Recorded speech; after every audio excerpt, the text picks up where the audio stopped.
আমি এটা আঁচনি আৰম্ভ কৰিছিলোঁ মহিলা উদ্যমিতা আঁচনি অৰ্থাৎ অসমৰ আত্মসহায়ক গোটৰ সদস্যসকলক ব্যক্তিগতভাৱে উপাৰ্জনমুখী কামত জড়িত কৰিবলৈ 10,000 টকাকৈ আমি সহায় কৰিম।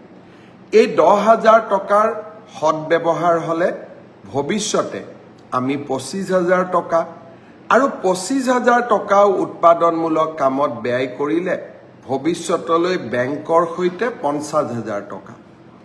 যেতিয়া মই এই আঁচনিটোৰ কথা কৈছিলোঁ মহিলা সমাজে অত্যন্ত উৎসাহেৰে আগবাঢ়ি আহিছিল। আঁচনিটো ৰূপায়ণৰ নীতি নিয়ম পালন কৰোঁতে কিছু সময় লাগিলে। কংগ্ৰেছে উলিয়াই দিলে যে মুখ্যমন্ত্ৰী এনেই কৈছে মহিলাসকলক ঠগালে, মহিলাসকলক পইচা কেতিয়াও নিদিয়ে। অহাকালি বিহালীত এই আঁচনিটোৰ আমি শুভ উদ্বোধন কৰিম।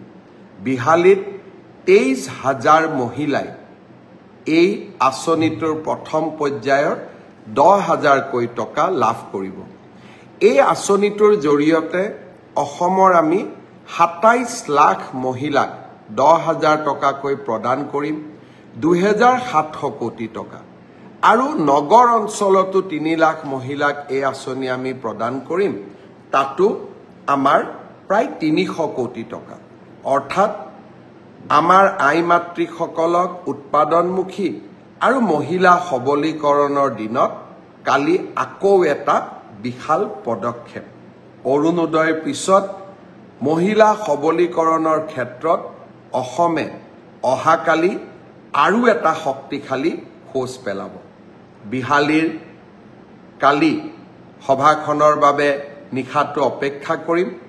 মই সকলো আই মাতৃসকলক শুভকামনা জনাইছোঁ।